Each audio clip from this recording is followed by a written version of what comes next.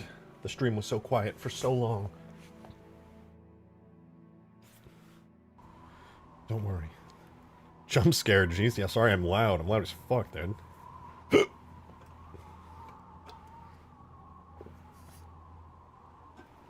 Alrighty. Look at this. Let's see. I gotta rewatch the ship impact, see how I feel about it.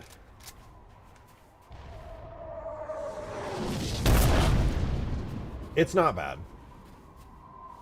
I'm a little sad that you can't hear the door sounds from a certain distance, so I might have to grab some custom ones, but I won't stress over it right now.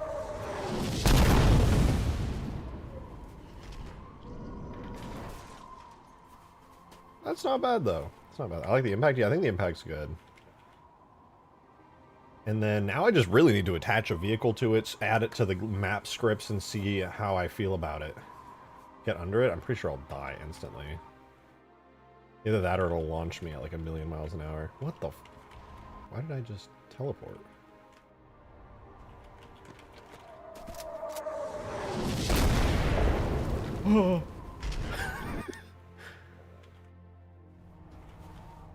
Oh, wait, it's physics. Oh, I see. I actually have to fix its physics model. I can't get crushed because its physics are permanently fixed to that location. I'm gonna tweak that real quick.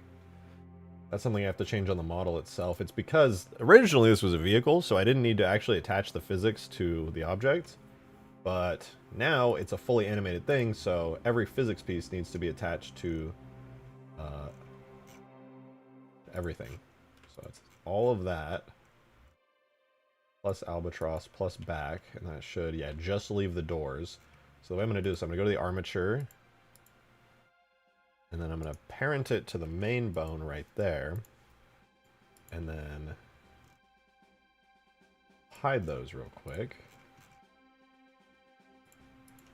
That leaves just the door objects. And then I'll grab all these door pieces for the physics right here. And I'm going to put those on the door bone, parent to that specifically. And I'll do the same thing over here. And if you're curious, these are the pieces that are invisible. You don't see them in game, but it's what you interact with. So when you're walking over the door, you're actually walking over these low poly pieces of geometry. And that's kind of what causes you to like bump up and down as you walk over it. Every model in the game, and any game for that matter, has that. And I need them to move with the animated bones that cause this thing to move and animate. Alright, should be good now. When I put this in game now, it should should animate. And the doors can crush you too, which is kind of funny. I'll have to try that. Drake, Thank you really for the 5. appreciate the work you do. Okay. Please make a dedicated shorts or video giving non-vanilla vehicles about physics models and all that. And I do that. What do you... Make a dedicated short or video giving non-vanilla vehicles... I talk about that, don't I? I guess I don't really go into the physics models, to be fair, specifically. I mention it maybe, like, briefly, but, I mean, realistically, it's such a boring topic. Nobody wants to hear about physics models and collision models, and, oh, if you attach it to the bone, you can animate it on certain types of tags. It's like, nobody wants to hear all that.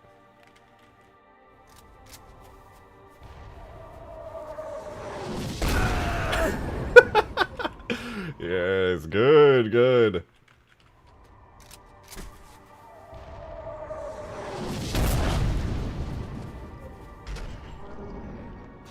Oh! Well, at least I confirmed it works.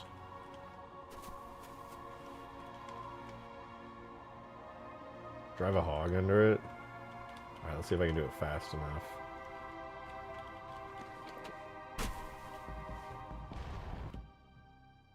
Go, go, go. Oh! Special delivery.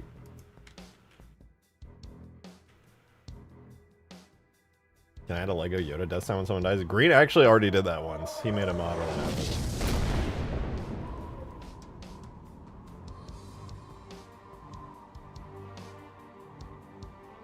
Really? Yes, it was a really peak meme mod for Halo 3 like years ago.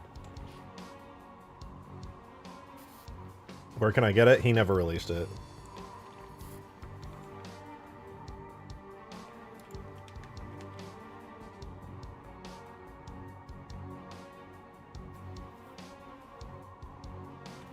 It was like a Mint Blitz clip. The closest I will ever get to a Mint Blitz clip is that, me dying rather than getting kills. I mod the game, I don't play it. When it comes to actually playing Halo 3, I'm average. I'm okay. Thank you for the 10! Damn, much appreciated, Gyarados. Yeah, but there are no tutorials. There is such a massive gap between beginner modders and experienced ones. I see what I you're don't have saying. the time to trial and error. But this part is providing funny, so you're good. I see your point. I didn't understand exactly what you meant. I can definitely do that and go into more Now depth here's on the it. question. How are you going to have that deliver something without said something being destroyed? Oh, that's easy. I already got the solution to that. I do have to do some testing to get it right, but easy. I'm going to use scripts to do it. I will show you. In fact, I need to do scripts now because this just spawns in at the beginning of every round, which is not what it's supposed to do. I'm going to give this the name Albatross Red. And now it's invisible. It doesn't exist anymore by default. So what we need to do is create a script for it. So much like how we spawn in the Strato Sentinel here, or we spawn in the Frigate, and it creates that whole event, I'm going to make one for the Albatross here. So we're going to do script dormant Albatross Red summon. And it's going to be pretty straightforward. We're just going to object create the Albatross Red, which is the object that we just did there. And we need to give it a device group, actually. Let's do...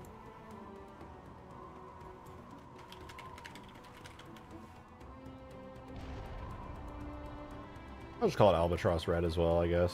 What did I call the Frigate? Frigate Red is the name. And its device group is... Okay, I guess that's fine. And then we'll also give that group to the Albatross. And a group basically is just like imagine like a teleporter channel, but it's for like devices and animated stuff. Same thing. And so we'll run that same command on this. So the moment we create the Albatross, we're also going to set its device group. So basically it goes immediately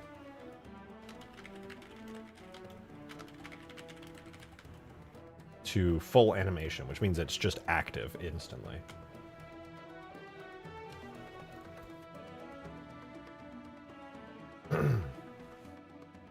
So that's going to summon the Albatross Red. And as a test here, I am going to create a test weapon. Not even a vehicle, just a weapon for now. What should I put in it? I guess I'll put the Light of Judgment in it for now. So here's a Light of Judgment. I'm going to call it Target Locator Red. And then we'll do Object Create Target Locator Red. And then we're going to do Object Attach. I'm going to actually have to look up how the attach works again.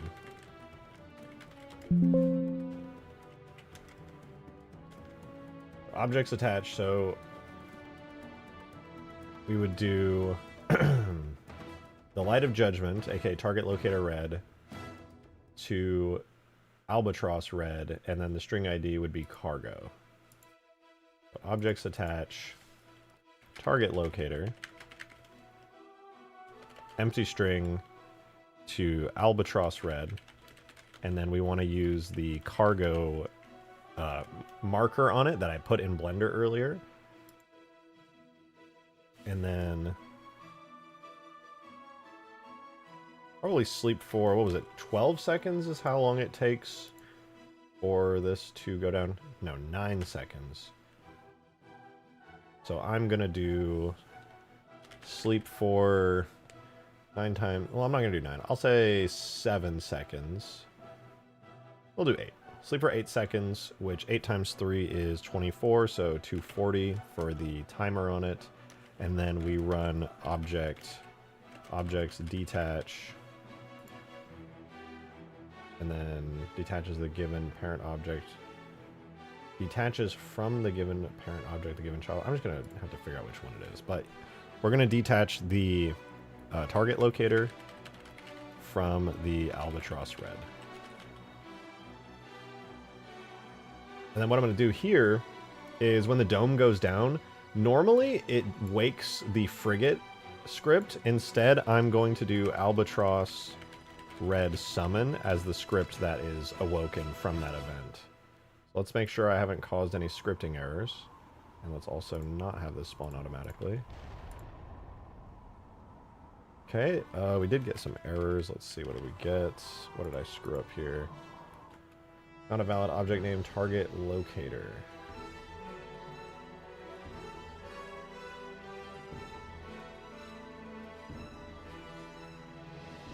Did I remove intro 1, the sound tag? Wait, hold up. Side note, apparently I'm missing a sound tag. Huge towers, music, intro 1.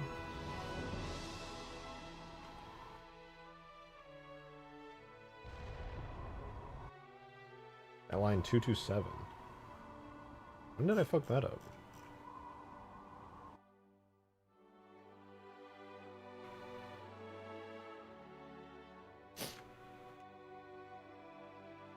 Oh, because I renamed them to... Yeah, that makes sense.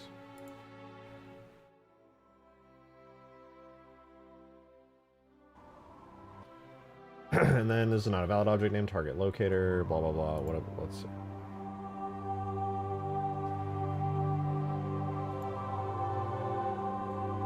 Oh, target locator red. My mistake. God damn, the in-game music just got so loud. The intro music is finally playing again. Why is it so loud?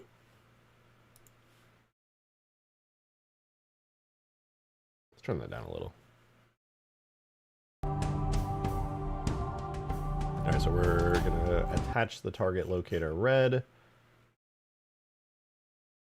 Red team Albatross drop 1 in case I had another one. Attach target locator red. Target locator red. Does that work?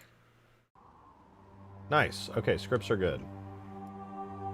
So in order to call the... Oh wait, actually, last thing... No, actually that's fine.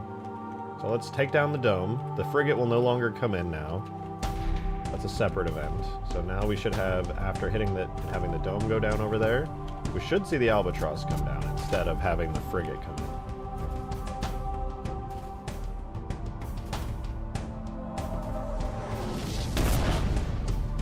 Oh. I don't know if you guys saw that. I accidentally attached the Albatross to the weapon itself. Oops! Guess I got those backwards. In my defense, it was very misleading.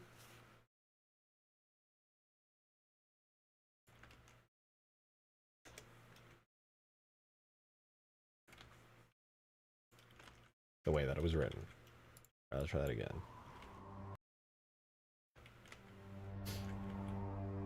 I'm just going to start activating the script manually so I don't have to hit this button every time. But anyway, you hit the button, and once you do, hopefully, the Albatross will come down with the weapon inside. When are we getting a Peppy update? That is a great question.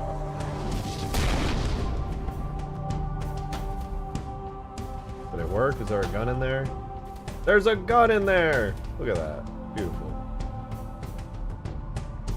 I don't think it detached properly, though. I think maybe I had the detach script right the first time. I'm suddenly vaguely recalling that attach and detach script syntax is backwards and confusing, so... Let's give it one more try. I also gotta move the cargo marker. It's like in a really awkward spot. Alright, that shield is down.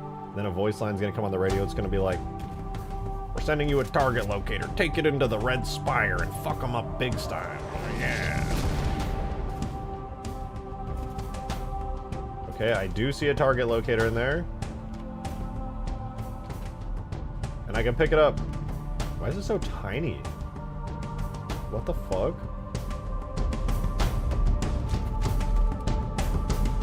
Is it actually that small? Hello? I'm gonna replace the weapon model. Yeah, I'm gonna make a separate something or other for the target locator. I don't know what I'm gonna do yet, but yes.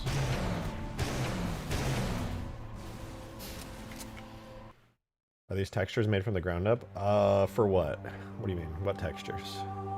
Most of the stuff here is vanilla Halo 3 stuff that I'm repurposing. I have a couple of vehicles and things that I've custom textured that I think look pretty good. But yeah, most of this is just pulled from 3 and Reach, and then I just reuse them in new ways. Wouldn't they send a drop pod for the target locator, not a ship? It is a drop pod, what do you mean?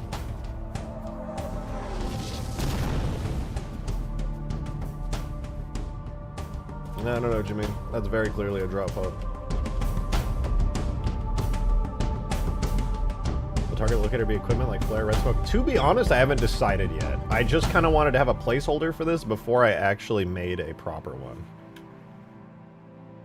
Ooh, wait, I want to take down the shield and then watch the Albatross come in from like really far away. That'd be kind of sick. It'll also let me see what it looks like from really far to see if it spawns like way too high up. Or not high enough up where you can just clearly see it up there.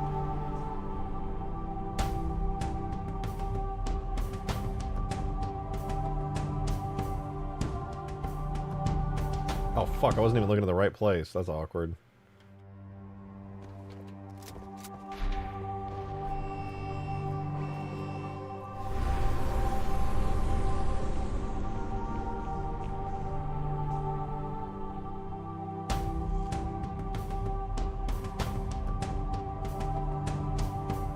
Oh, that's cool. You can actually see like this puff of smoke as it comes down. I want to see that from another angle. That's just really neat. That's freaking neat, dude.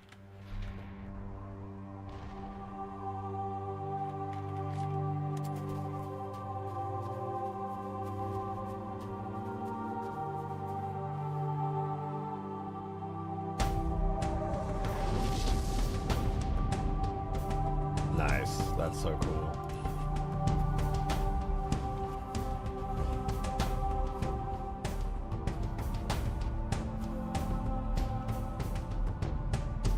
Alright, this is pretty sweet.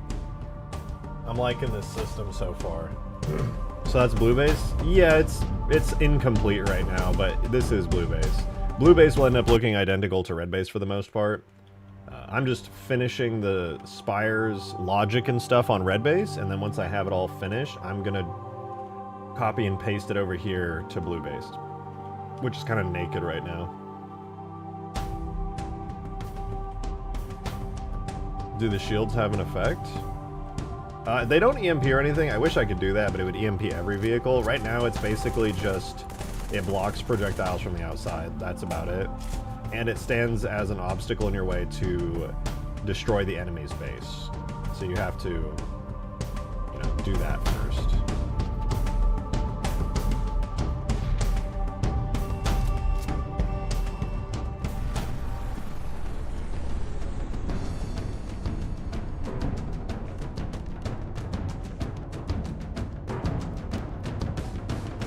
Ooh, I'm in the base, so the action music's kicking in.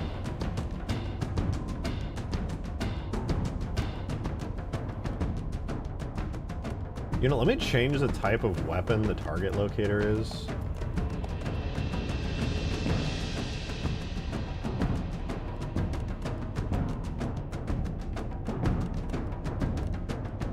I'm gonna temporarily swap it out to an assault bomb.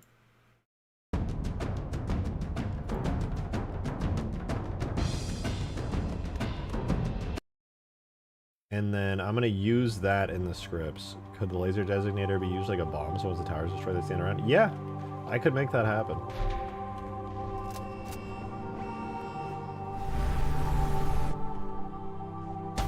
I was actually debating, and I'm like, what is even the point of putting in all the effort to take down the base?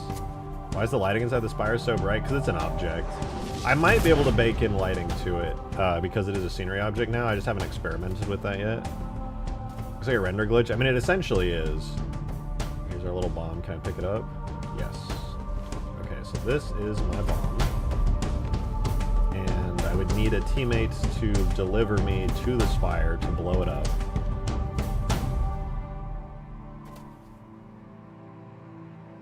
Am I going to add thrusters? If you're talking about to this, it's supposed to have it. And it does activate thrusters, but they look really bad right now.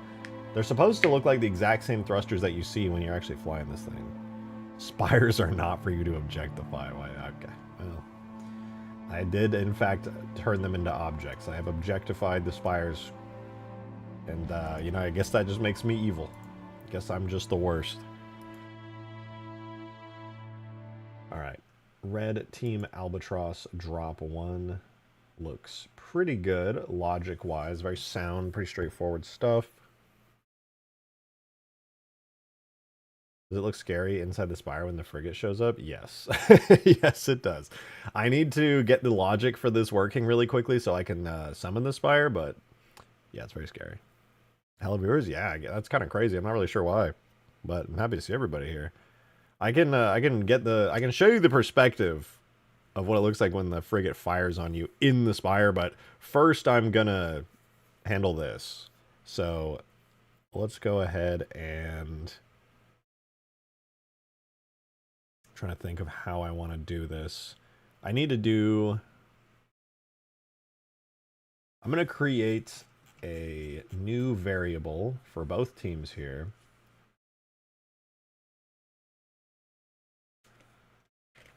Global Boolean. Since this is for checking if the red team has locator.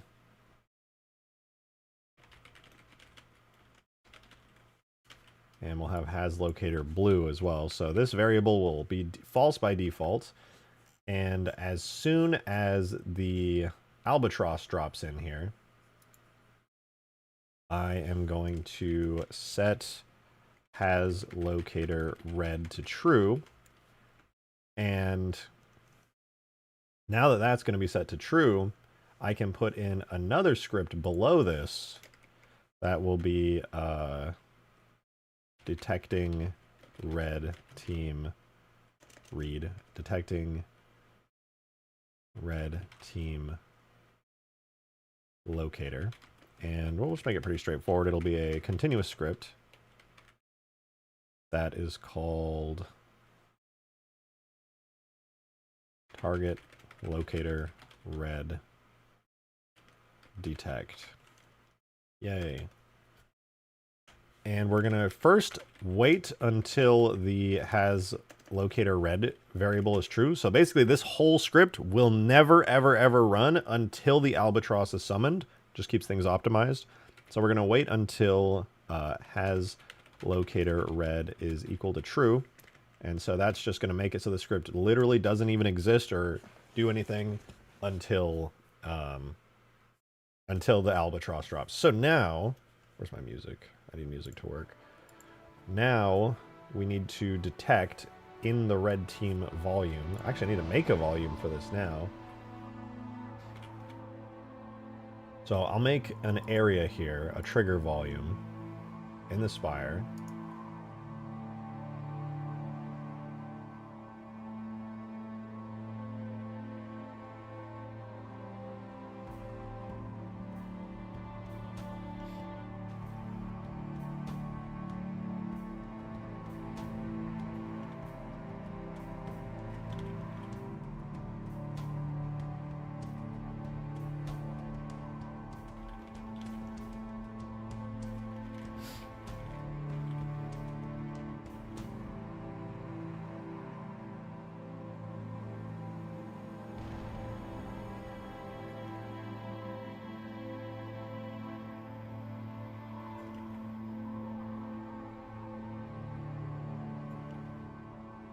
Alright, so basically, you have the bomb, you enter red base trigger. Yeah, red base locator. That'll be the name of that. So if you enter the red base locator area, I'm going to have to detect not only are you entering the red base locator area, but also, I'm going to have to detect not only are you entering the red base locator area, but also, I'm going to have to detect not only are you entering the red base locator area, but also, I'm going to have to detect not only are you entering the red base locator area, but also, I'm going to have to detect not only are you entering the red base locator area, but also, I'm going to have to detect not only are you entering the red base locator area, but also, I'm going to have to detect not only are you entering the red base locator area, but also, I'm going to have to detect not only are you entering the red base locator area, but also, do you have the bomb, and are you on red team? So that's what I'm going to do. Thankfully, I have a script pretty much exactly for that.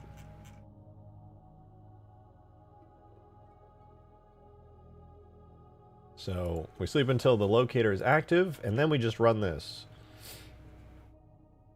Sleep until we test for red team locator, blue team. So if anybody on the blue team enters this new zone I made at the top of the spire, and then the other, then it'll trigger, but it also needs to trigger the second part here, which right now is set to action special is equal to false, which is just leftover crap. Instead, I want to test if they have the target locator weapon. So there's a command for that, has equipment, unit has equipment, and then we're going to put in the bomb. So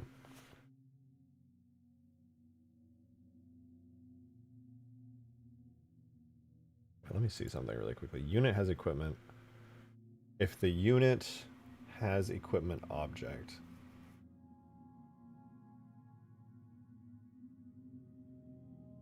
Can I do that in a volume detector? I think I might have to spam it. Oh, that's kind of annoying. I might have to make like 16 of these to detect.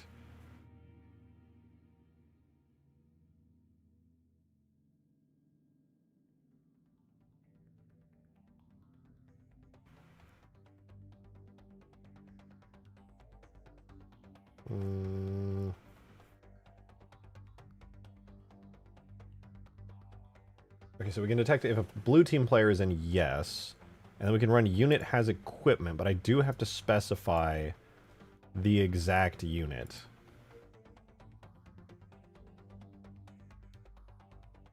I think it's at this point I gotta look at what they did here. If unit has weapon, unit list get players, blah.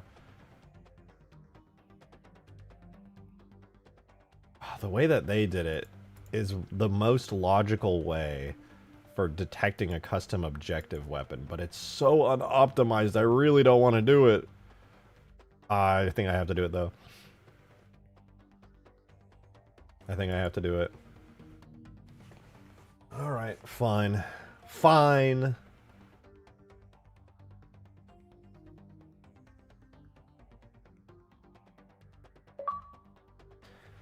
Dragon's Rod, thank you for the 3. Appreciate it. Did you hear about the stream suck on?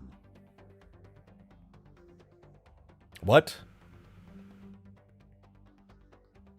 That is the most transparent Gotham of all time, Dragons. I'm not falling for that. Ooh, you're not fooling shit. Hello? Yeah, it's actually, isn't it crazy to think that there's no... D's nuts. Thank you for the 3. Got him! Isn't it crazy to think that there's no fast food restaurant that starts with a W? That's what's crazy to me.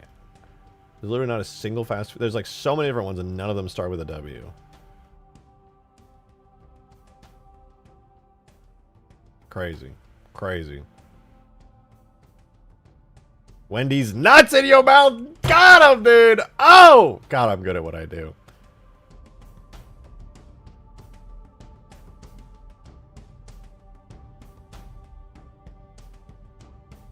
Alright, anyway. I lost track of what I was doing.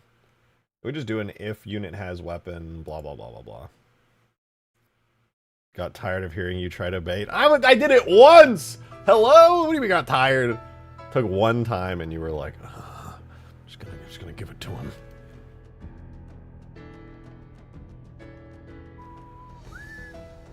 I guess I really just need like a gazillion if statements, don't I? That is painful. Wait a minute.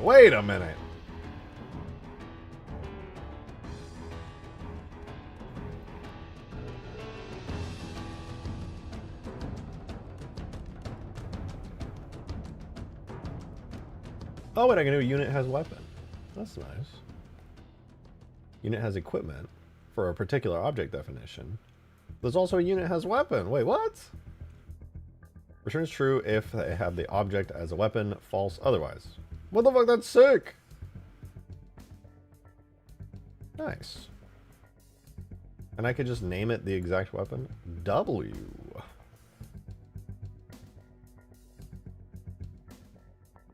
Maybe I can do some trickery with a volume test. Hold on. Volume test.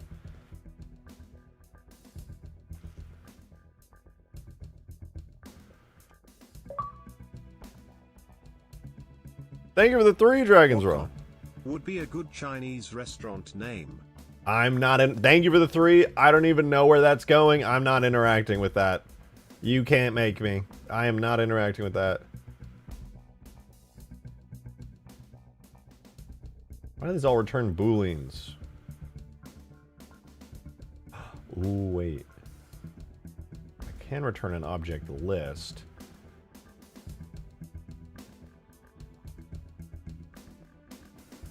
What if I return a list and then I just scrub through it constantly looking for the particular... That might be more optimized?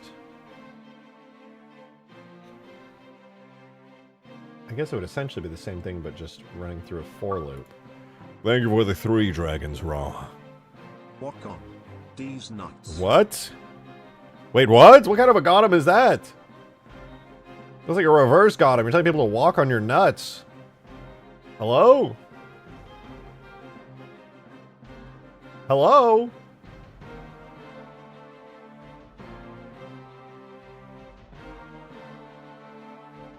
I have an idea.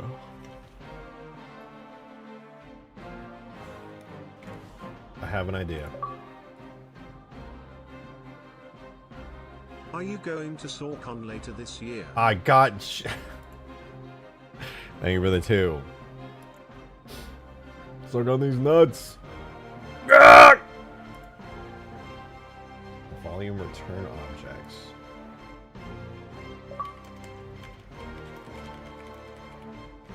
SawCon these nuts. Thank you for the 2. Thank you. Thank you, Teresa. That was so generous and clever. I appreciate you so much.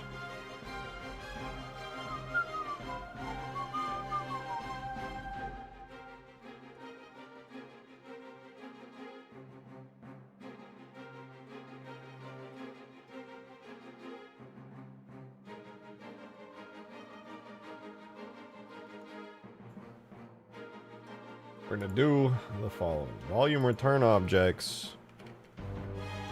And the volume is going to be red base locator. Alright. I did that right? Yes. So, we do volume return objects, red base locator. That gives us a list of everything that's in red base. Players, objects, weapons, whatever it may be, it's in there. Alright? Then what we want to do is run list get around that.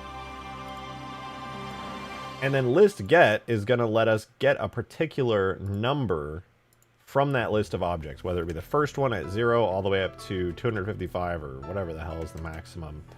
But we don't just want to put a random short number in there. There could be up to 16 people in there. So what we're going to do is, I guess, red count.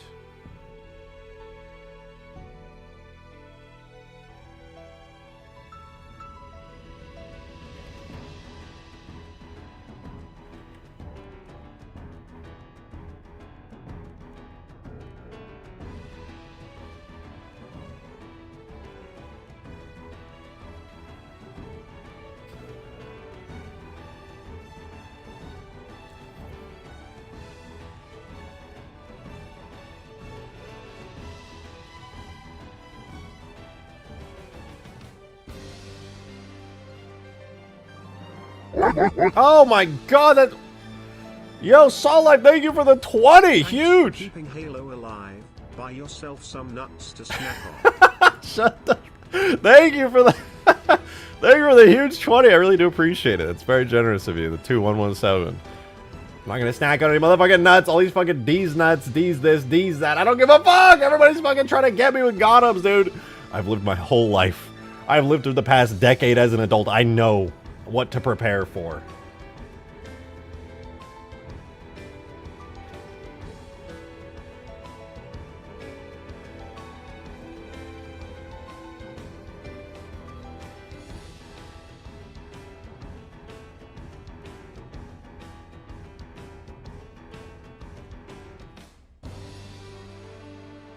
Wait, I can't do the if statement yet. But thank you, really. That is very generous of you. I really do appreciate it. You know what? In celebration, I'm summoning the Albatross again because it's fucking cool. Why is the Albatross named that? Ask Bungie. I don't know. I guess they thought it sounded cool.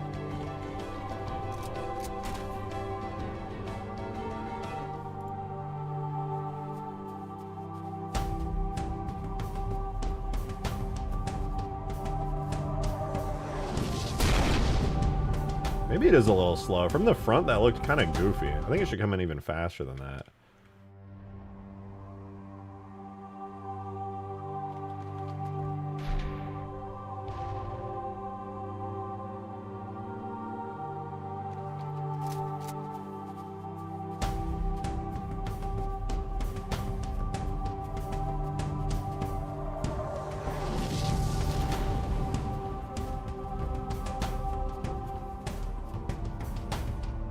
That's so cool, man.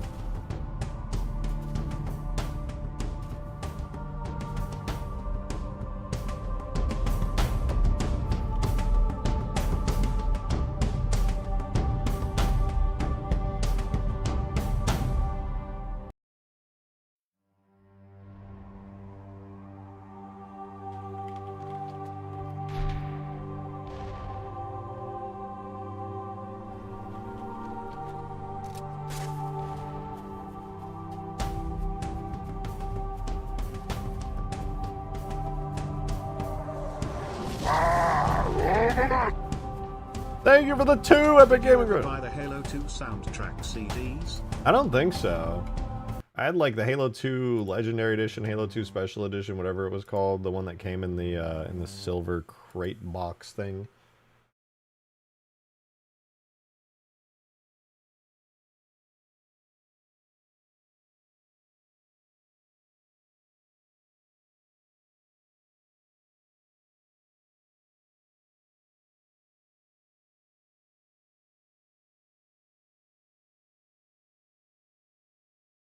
Maybe I really do have to do this the old-fashioned way.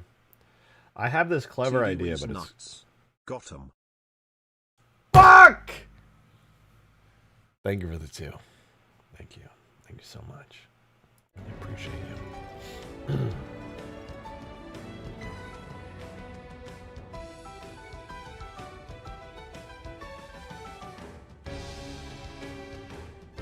That's how you do it. I'm leaving, bro. I'm out of here. Fuck you. Fuck the stream. I don't even want to stream anymore, man. Fuck you.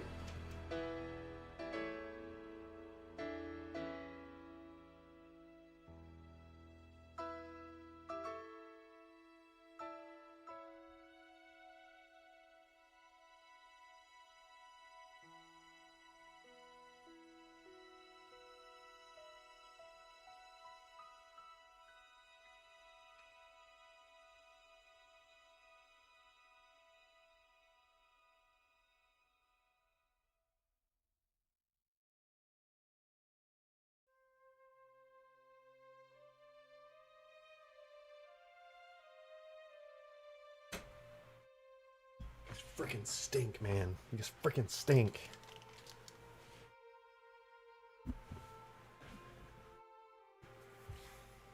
So I had this idea, right? Not that. This. This is the Invasion, Halo 3 Invasion. Super great scripting. Super awesome. Was written by... Wait for it. Fuck, their name escapes me. I've literally seen their name 100 trillion times. But they DM'd me, and they were like, oh, you were looking at the scripts then? And they were like, I wrote those. And I was like, they're so fucking cool. Usually I do stuff this way, but I wanted to try and see if I can improve upon it, but frankly, I think it might just be more trouble than it's worth. So I might just use the same method, because I use basically that same method for the Mega Mantis, or like respawns and stuff, where I just have like a gazillion of them. I really didn't want to do it that way, but I think I'm just going to do it that way. It's not like anyone's going to care. It's not going to matter. I mean, it's basically the exact same thing, right? We're just going to volume test if a player is there, and if that player has that weapon in their hand, then activate the event.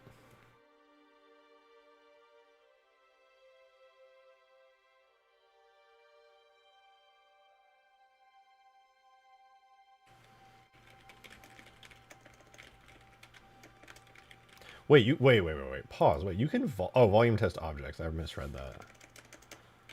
We're going to do volume test objects for red base locator, and we're going to do the object we're looking for is the list get of players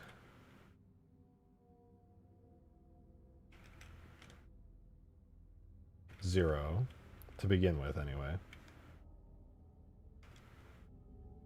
And if player 0 is in there, we will...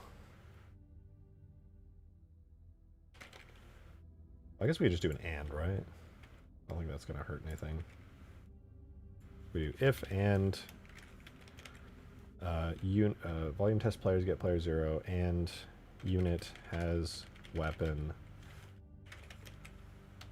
list get players 0. And the unit weapon we're looking for would be objects, weapons, multiplayer, bomb? Is it bomb? Bomb? Bomb? Me at the airport. Bomb? Bomb? Assault bomb. Assault bomb, assault bomb.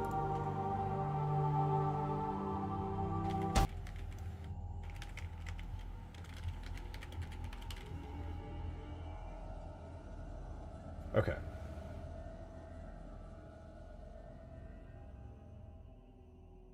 Oh, no, wait. I don't have to type it out. I can just give it the name, which is target locator red.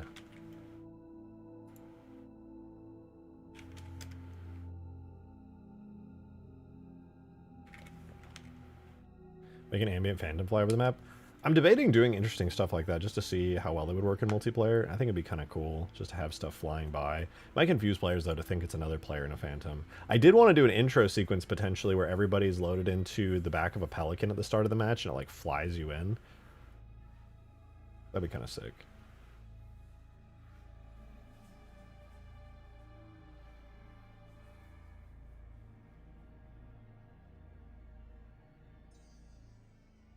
I tried with AI, but it won't sync. I feel like I got it to sync. I could be wrong, though. I feel like if you just move them between points and then, like, spawn it in, have it move between a series of points and then delete it, that should work.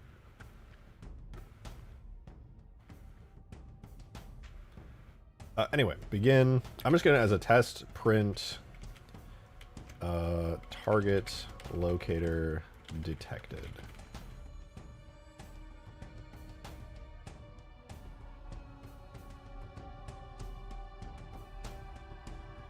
Oh wait, I could simplify this a little bit, actually. I could simplify this, because right now we're grabbing the players list, but there's also since there's only 2 teams and it maxes out at 8, instead we could do multiplayer players by team, and then just use that instead. And then I don't have to do 6... Well, I guess I still do have to do 16. No, because it's per... Yeah, this should work, actually.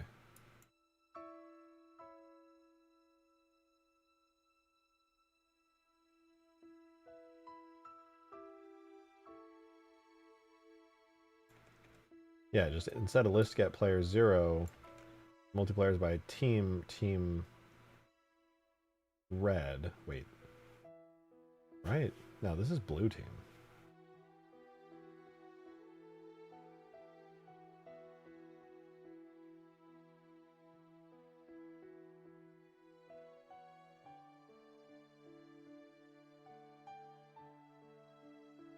Yeah, I'm gonna have to rename some of this stuff.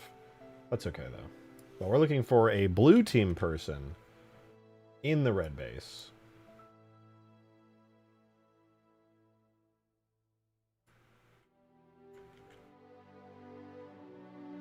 A very long if statement, but it's basically just checking if the first player on blue team has the target locator and is in the red base, then we would do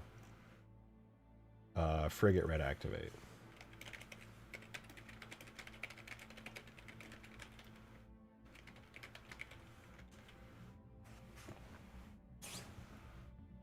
Okay, that should work. This function returns object. Wait. I expected a unit, but this returns an object.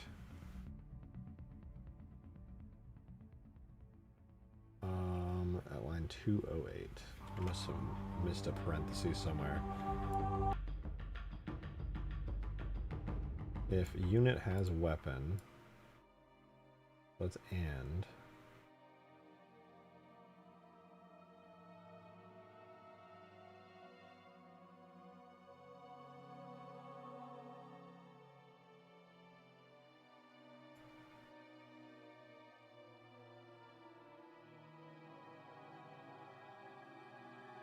Oh, I see. I'm not doing anything. I'm returning an object.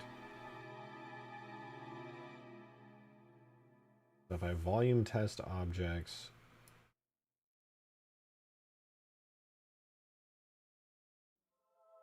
Well, yeah, what am I even doing here? Like, that doesn't make any sense.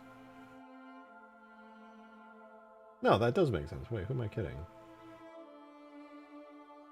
I'm going to remove this back.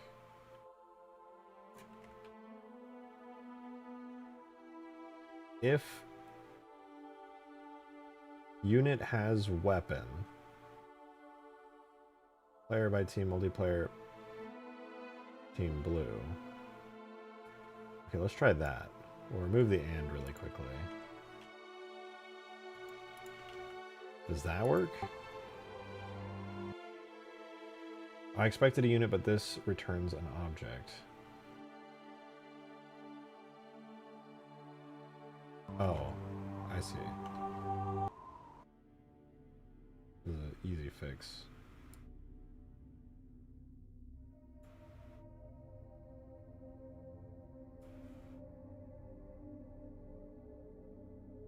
Or is it? Wait. Unit has weapon, and the unit we're looking at is from the list of multiplayers, the first in the list.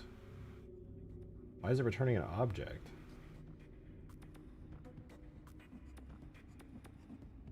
What? Doesn't make any sense.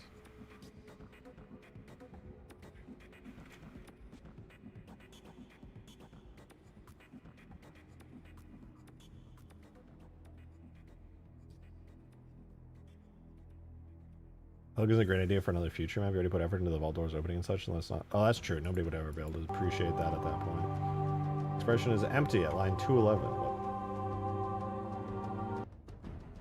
Oh, right. MP, wake, script, frigate, red, active. Active? Activate.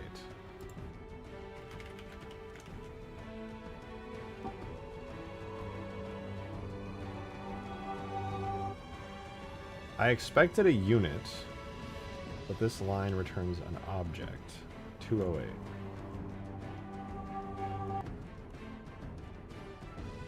Oh.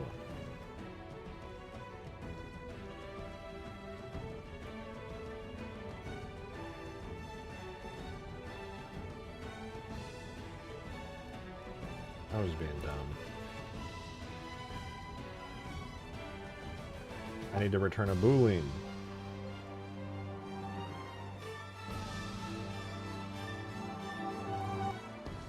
Is it comparing?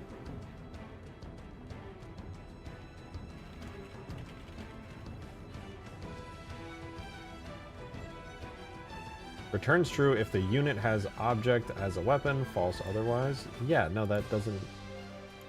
Only comparison I'm looking for. Unit has weapon.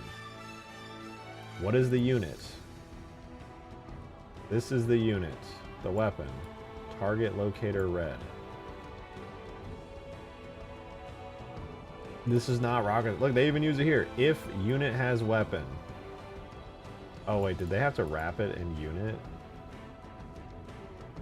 Oh, you have to convert it to a unit. Okay. I didn't know that. That's on me.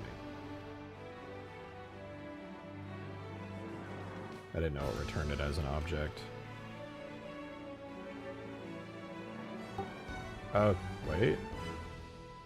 This is not a reference to a object definition tag. Target locator red. True.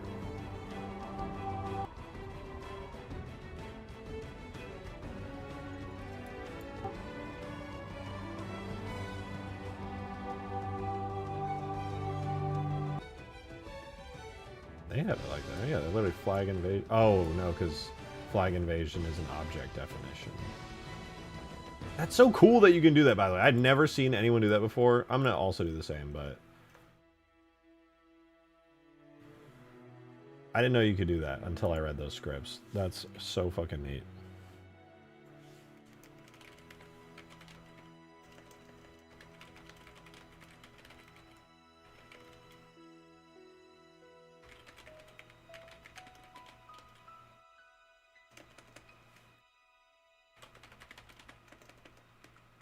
So objects, weapons, multiplayer, assault bomb, assault bomb. I presume you need to go to the direct tag, right? Oh, and you have to type dot weapon for whatever the object definition is. Got it, because it doesn't just assume it's a... And that's going to be just target locator.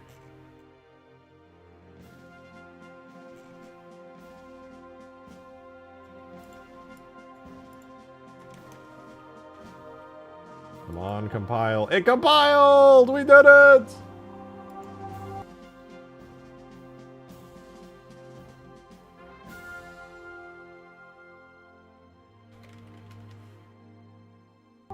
It compiled! Okay, so this actually works now. Basically, here's how it works. If a... God, that was way too complicated. I did not know you had to convert to a unit. I guess I should have checked what it returned, to be fair. But anyway... It checks if player 0 on the blue team, the first player on the blue team, has the target locator weapon, which temporarily is the assault bomb. Then it also tests to see if that same player is in blue base. And if they are, then it's going to activate the frigate script. So if the same player that it's looking at is in red base, also has the bomb, or target locator, whatever you want to call it, activate the frigate. Let's see you test it. Why don't we do that? That would be cool. I should also be able to test this here in-game, because technically in the editor, the player campaign team that I'm playing as is blue team. Though, I might need to uncheck the flag that makes it so I can't use the assault bomb.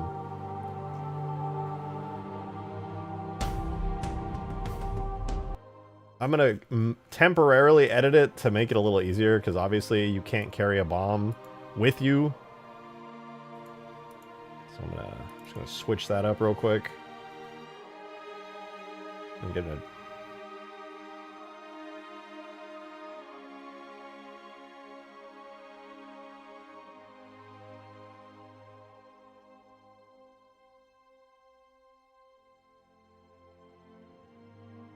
Where's the thing for this? Isn't there a thing that... Let's see, prevent grenades throwing. They must be readied? Let me see if that fixes it. So the logic is you come to the enemy base, you hit the button. The Spire goes down over there, we all saw it.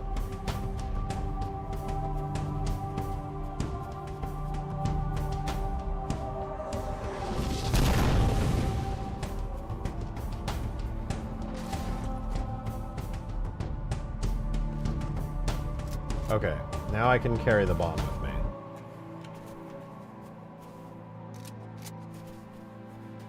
now that I have the bomb, take it to the enemy base.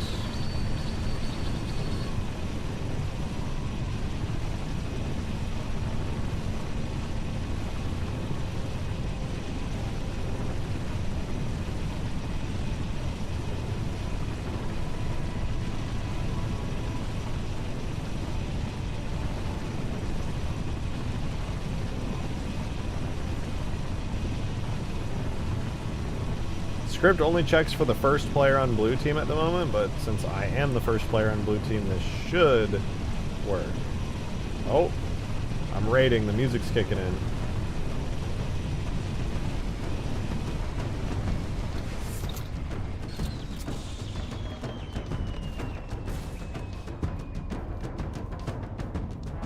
Oh! What the fuck? Ah! It instantly blew up! It worked, but it instantly blew. Why did it blow up instantly? Hello? What was up with that?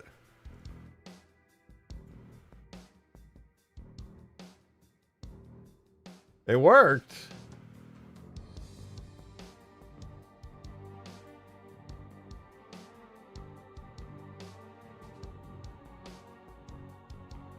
Oh, is it because... No, let me think about this. I have a sleep 500. Maybe I need to... Okay, let me see.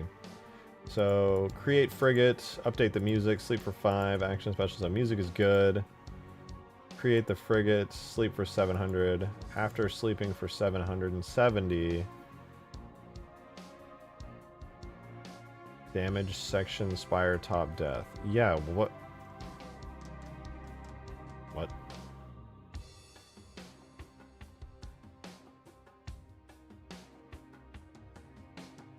Ah.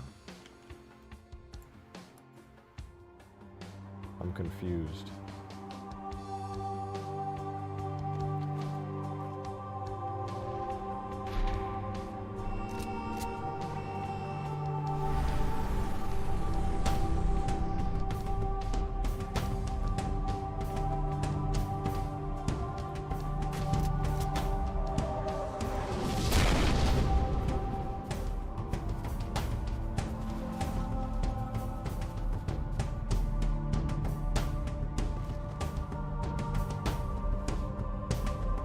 Frigate script works fine on its own. Yeah, but the destroying the enemy base is a part of the frigate script.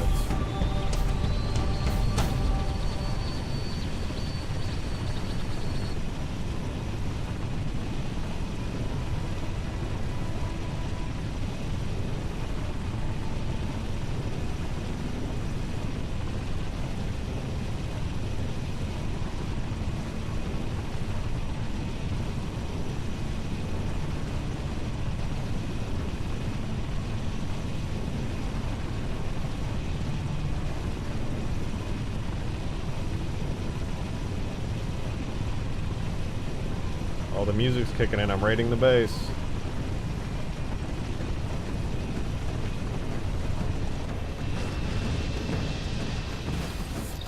I'm gonna take the slow way up.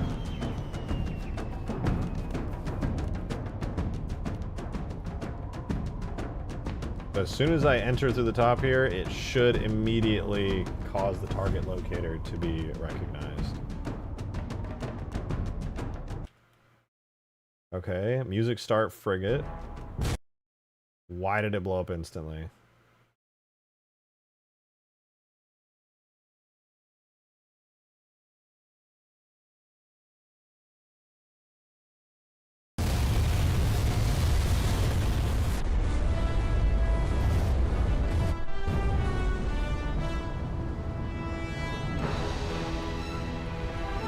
There's nothing for it to shoot anymore.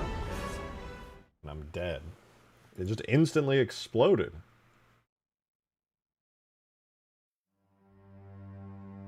Guys, I don't know how to explain this to you, but that's not supposed to happen.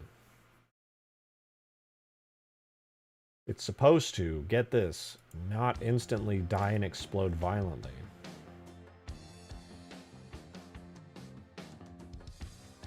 Yeah, all it does is wake up the frigate script.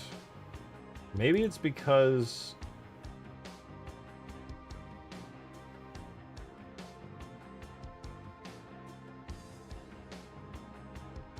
I'm gonna try something. Objects, levels. Let's go to the Spire. It might be that the Spire is somehow taking collision damage because technically the frigate does spawn like inside of it, but it actually only technically does and should never render that. But I'm wondering if maybe there's like a collision thing going on.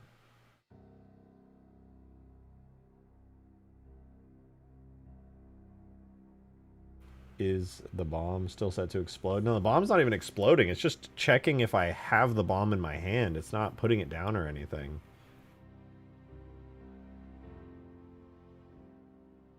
And the body has unending vitality. Ugh. Maybe it needs... Does it take collision in a certain way?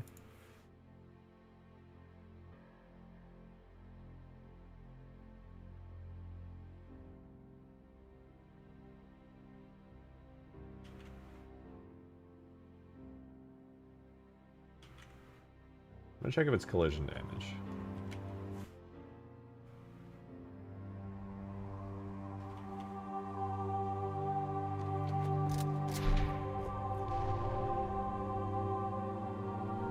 And now we wait for our delivery because the dome is down.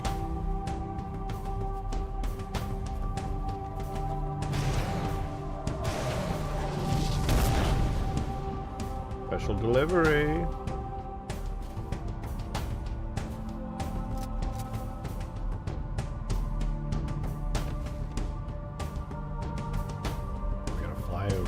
With the bomb.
Okay, let me see. Target locator detected. Frigate music playing.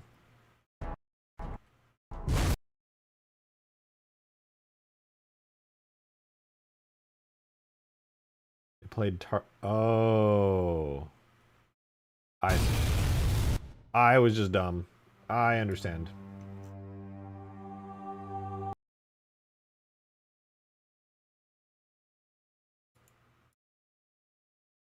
We gotta end it with a sleep forever script. What was happening was it was summoning the... It was running the script again, basically. It was running the frigate script twice, which instantly, I guess, does every portion of the script. Now it's gonna work properly. Okay, let's give it a go. We'll test it now. So here's the simulation.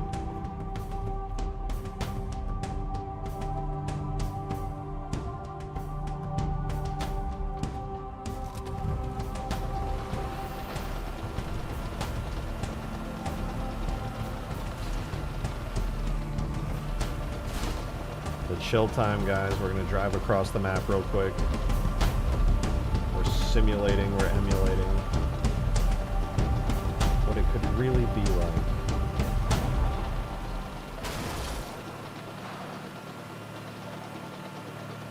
Halo script would be like that sometimes. It do. It was your script, right? Silent Gamer?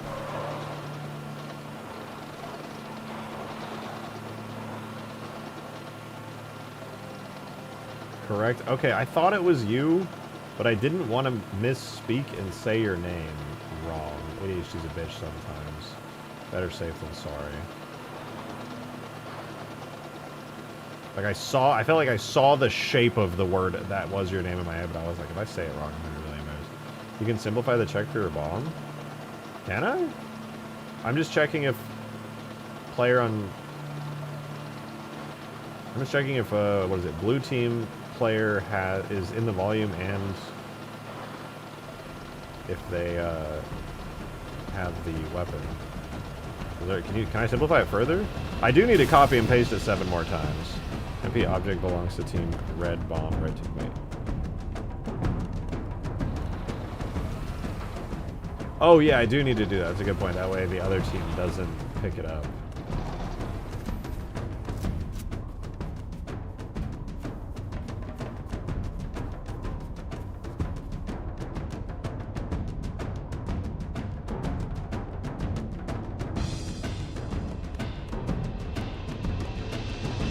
I need to put that into the script that summons the weapon.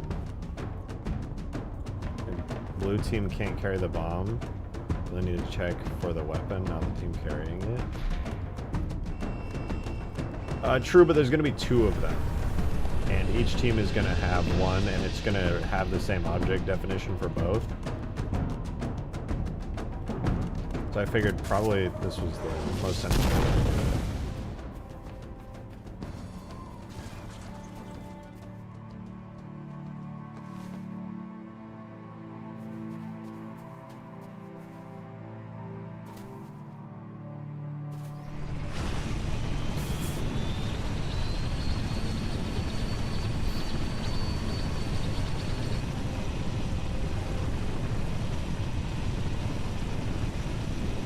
I think you can give each bomb a unique label and assign it to a unique team.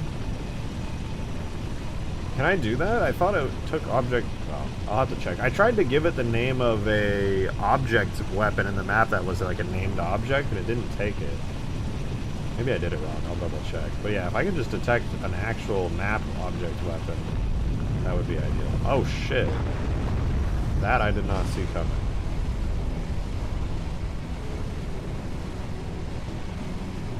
I guess if I spend enough time, that will happen.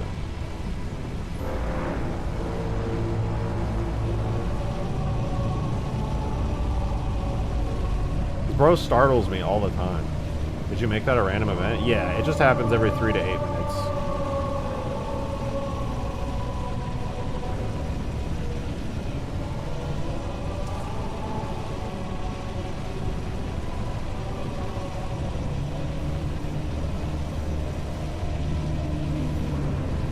He's looking at me. I'm glowing blue. He's looking at me.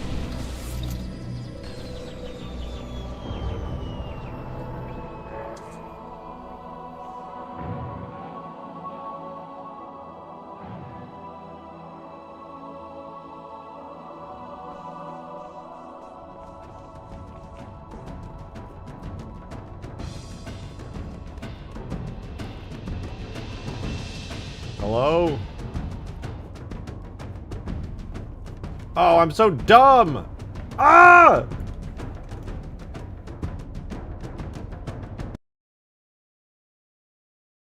I put the sleep forever not in the if statement. I put it outside the if statement.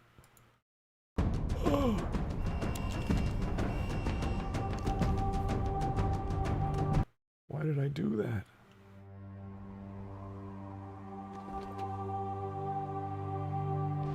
I guess we want to see the script work. I know. It's this time it's actually gonna work. Alright, the shield has gone down. You can see the plasma smoke emitting everywhere. This time for real. Scripting is pain. It is. But it's fun pain.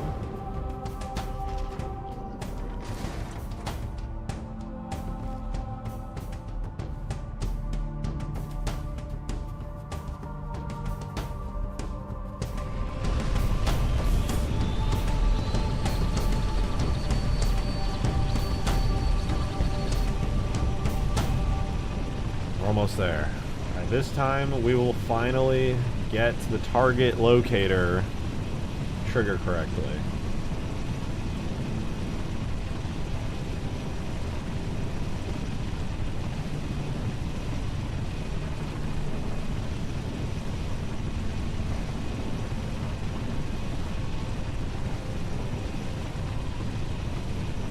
probably should make this instantly win the round. But then again, that means that nobody would ever play objectives and they would just do this all the time. It's kind of hard to defend against.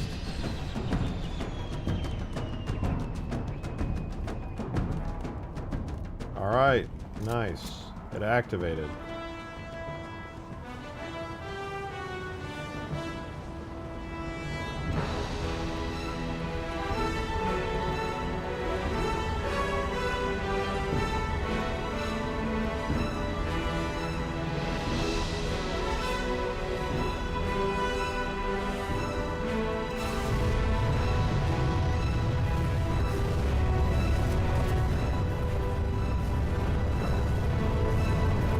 We did it! The two-step process is done.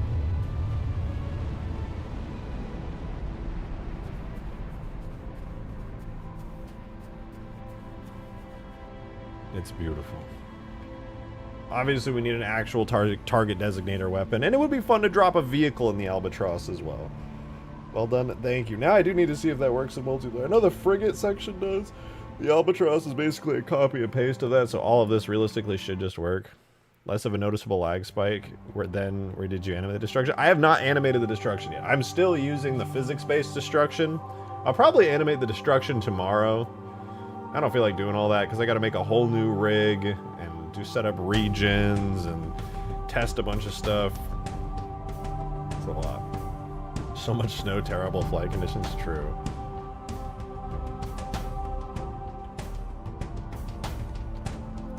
Glorious, isn't it? Ah.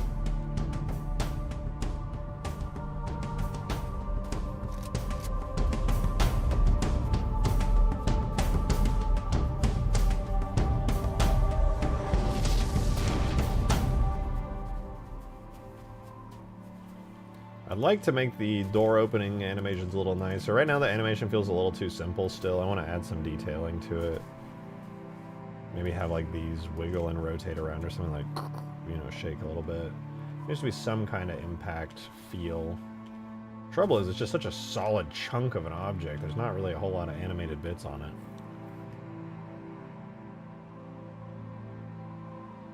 It's possible to make a smoke grenade in general?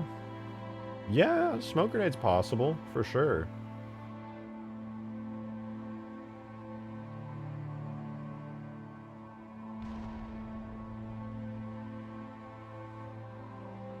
Did you complete the physics of the frigate coming down like in campaign? No, I've been meaning to do that still, but I haven't done it quite yet. Figured I might just copy and paste whatever the hell the thing is in campaign down to here. Probably giving the same results for the most part. The shield is down. Should see the Albatross spawning in any moment now. There it is, this little starship.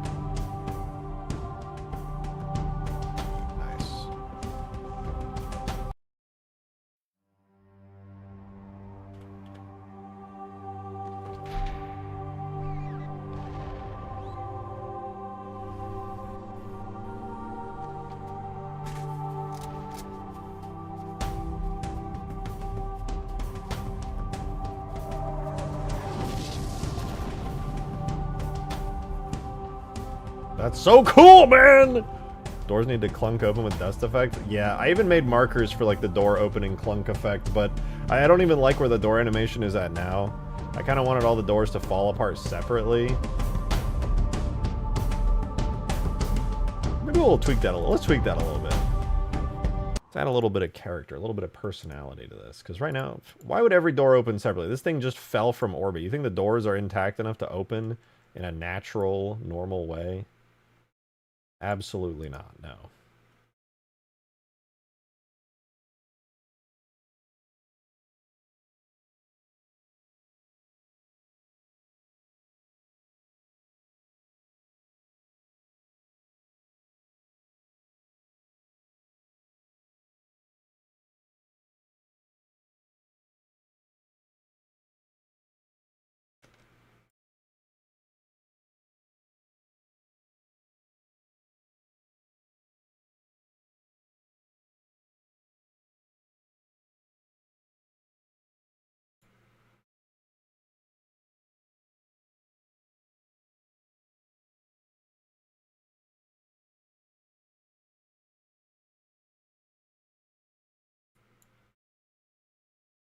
Let's see. I'm gonna get a nice curve on it. I think that's what I'll do.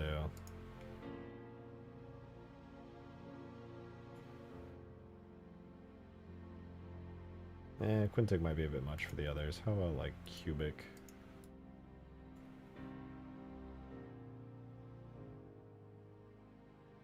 Honestly, do they even need anything other than just auto Bezier?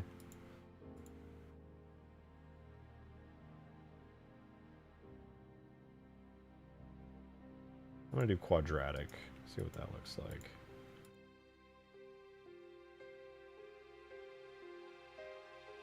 Just feels a little too cartoony. I don't know why it's like that. No, because that one I liked at Quintic. This one should be sinusoid. What is that? Sinusoidal.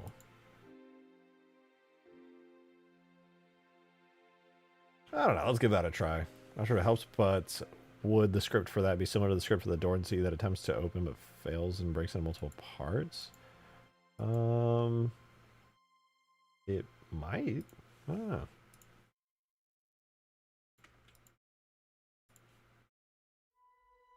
don't know. I don't really remember, to be honest. It's been a while since I played C.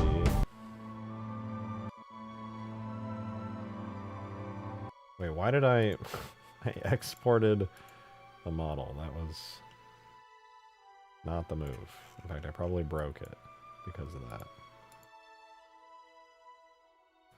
My brain's cooked, bro. My brain is cooked right now. Let's try that again. Let's fix the error I just created by exporting on that frame, and now let's export an actual animation.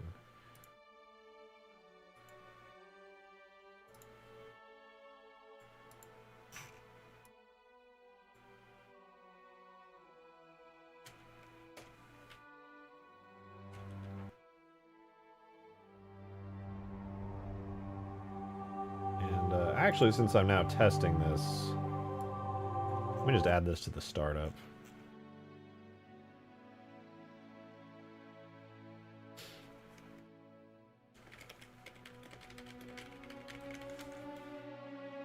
So I don't have to keep going over back and forth.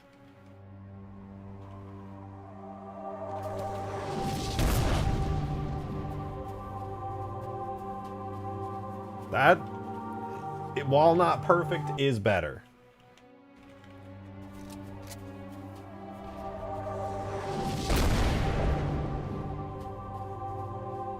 That plus some sounds would go pretty hard. I think that's an improvement.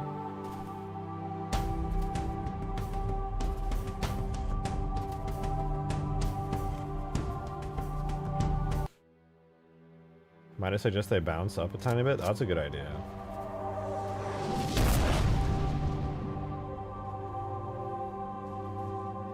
Yeah, that's what it is. They feel like they don't actually exist. They don't have like real, like a real giant thing like that would like go boom, and then it would like bounce a couple times. Loud thud. Yeah, I do actually have sounds for the thuds and things, but I have to rework them a little bit because the markers I'm using are not going to end up working out very well. Now let's do the first door, which is, what is this one? Door left. Okay, so this is the first one that comes down. It goes wham, and then we'll have it like quickly pop back up, and then like hover a little bit.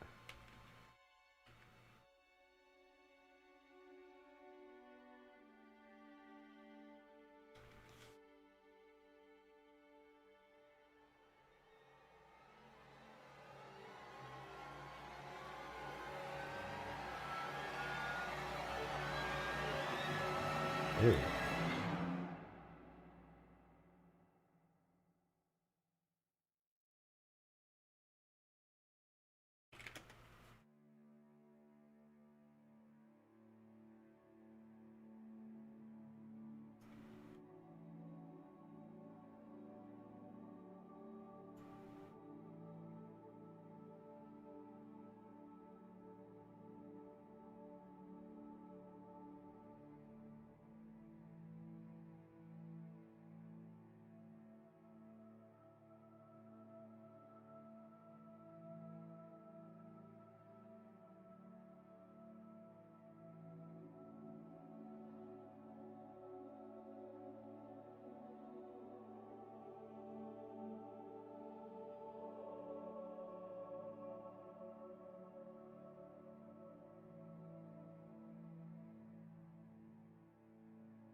Sorry, I'm very locked in, very focused on this.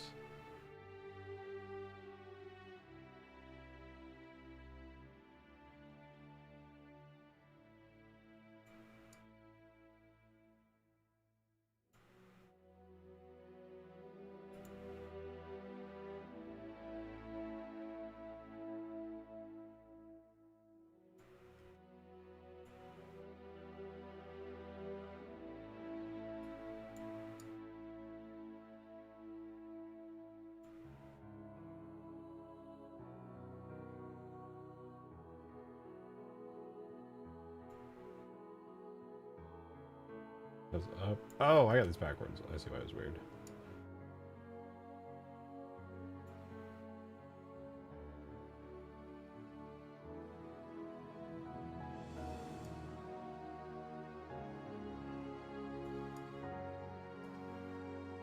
I'm tweaking. Me personally, I'm tweaking. Oh, that was the best one yet.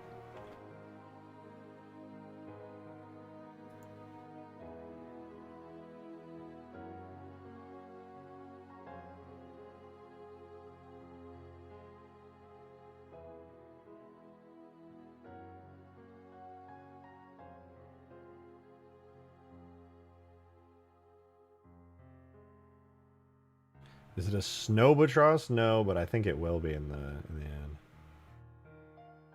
Yeah, I think it's really good, although I do think somebody said it's too high. I agree. I'm gonna make the bounce less.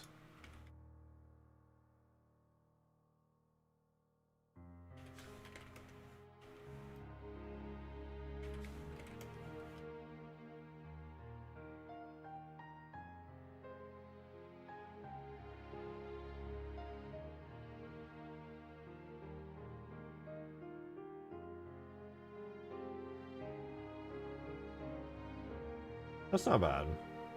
I think it could be tweaked a little bit more, but I think for that bounce, that's pretty good. I think I will make this a snowy albatross, though. I think if it was just like still kind of like greenish or maybe a little bit grayer, and then I put some encrusted snow textures all over the top of it, it would go kind of hard.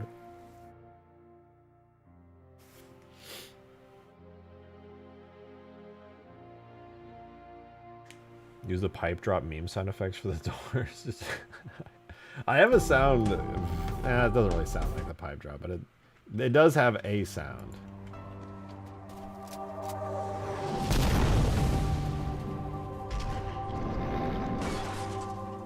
The timing is off now, but there are in fact sounds for it. Temporary sounds, admittedly. They need to be improved pretty massively. I think from far away it does look pretty good, though.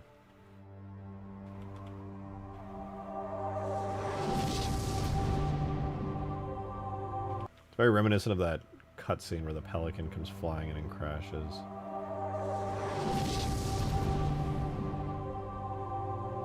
Also, for the record, this is my true belief on how the Albatross functions.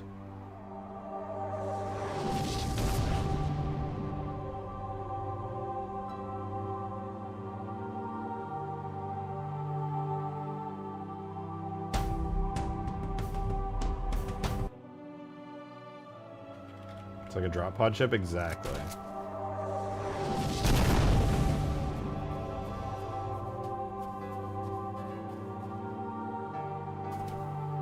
Maybe have it shoot out a flare after it lands. Yeah, I think I will. I'll probably put or like attach some kind of glowing effect onto the target designator weapon in third person.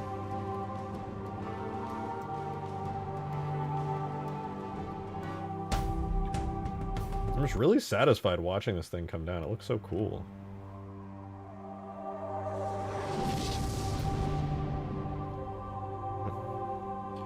No, you're just trying to help. You're fine. I think it's a good suggestion.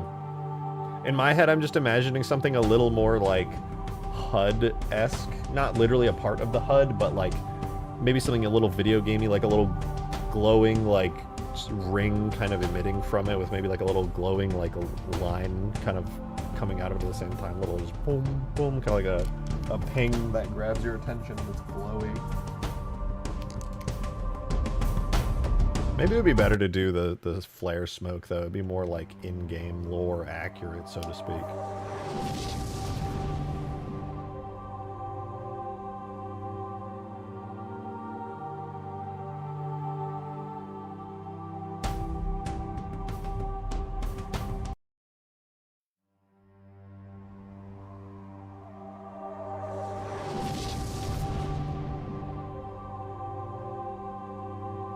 At least I think it would be easy to make. True, I could probably yoink it from somewhere in the game existing. I do like the idea.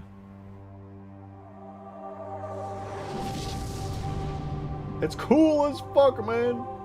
You know, I might not even have to do a bounce if, when these hit the ground, I add like a big smoke puff. Kind of implying like they just get trapped, stuck in the snow. They might not even need to bounce, when you consider that they're like literally buried in snow. Maybe I'll do that. That'd be kind of sick. I think I'm gonna go though, guys. We're at 4 hours. I'm tired. I want to go to bed soon, honestly. It's late. Tomorrow we're gonna pick this back up. Let's do one more though. Let's do one more. We go through the experience, alright?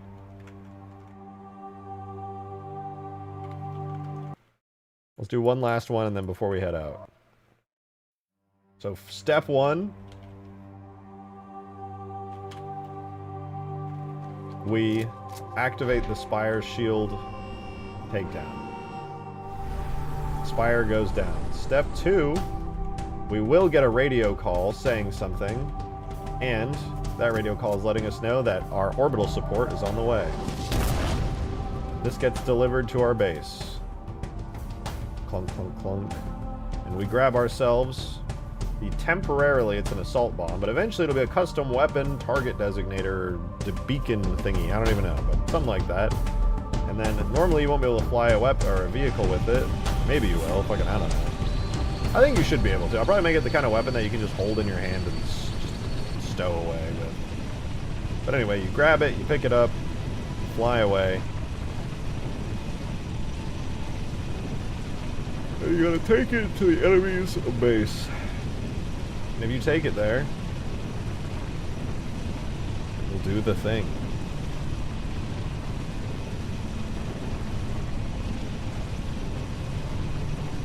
The battle music's gonna kick in. They know I'm raiding the base.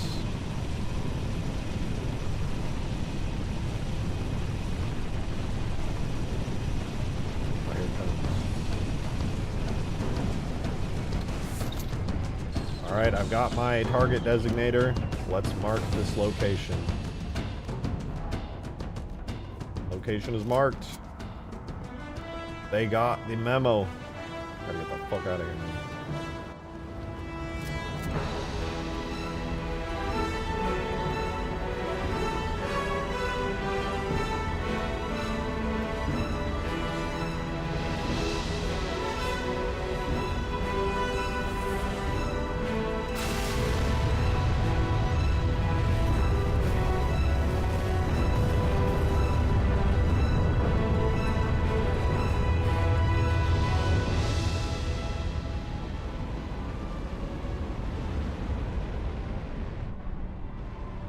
Returns to its usual way, now with one less functioning base.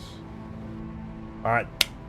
We did it, dude. That's fucking sick. I love the little Albatross coming in and delivering stuff to the base. That's really sick. Maybe I'll even expand that further and allow for further deliveries to player bases and stuff. Tomorrow we're going to be tackling, not only taking that a step further, but also... excuse me! Also taking, the Spire destruction to the next level and animating it fully by hand and making it look even fucking cooler. So look forward to that.